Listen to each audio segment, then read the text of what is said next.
আমার দাদুর শরীরটা খুবই খারাপ। কি হয়েছে জানো? ওই যে হাতটা দেখছো, হাতের দিকে একবার তাকিয়ে দেখলেই বুঝতে পারবে যে একটু ঘা হয়েছে। হ্যাঁ, ওই ঘাটাই এখন পুরো শরীরে ছড়িয়ে গেছে।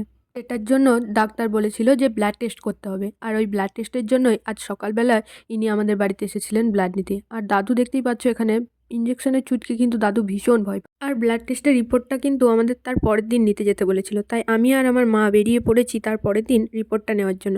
কিন্তু ওখানে গিয়ে শুনলাম যে যিনি রিপোর্টটা আমাদের দেবেন তিনি আজ আসেননি। তো সামনেই একটা মিয়াও মোড় ছিল, যেখান থেকে মাকে বললাম যে আমি একটা পেস্ট্রি খাবো, আমার মিয়াও মোড়ের পেস্ট্রি ভীষণ ভালো লাগে। তো দোকানে কিন্তু গিয়েই দেখি দোকানে কিন্তু ভীষণ ভিড়। তারপর মিও মোড় থেকে বেরিয়ে আমি গেলাম একটা সবজির বাজারে, কারণ আমাদের সবজি কিনতে হতো অনেকগুলোই। তো তার জন্যই গেছিলাম। তো ইনি এখানে আমাদেরকে কি বলছিল জানো? ওনার কত টাকা কি খরচা হয় আসতে যেতে, এগুলোই আমাদেরকে বলছিল। তো তারপর আমি এখানে নিয়ে নিয়েছিলাম শিম, তারপর পেঁয়াজ নিয়ে নিলাম। আর মা ওদিকে অনেকগুলো সবজি কেনাকাটা আসলে করলো। শীতের সবজি তো যেটাই দেখি সেটাই নিতে মনে হয়, তো এত সবজি নেওয়া হয়ে গেছিল আমাদের সেদিন। ঠিক আছে, আমি পেস্ট্রি খাই আর তোমরা আমার চ্যানেলটাকে সাবস্ক্রাইব করে দিও, ভালো লাগলে একটা লাইক করে দিও। বাই।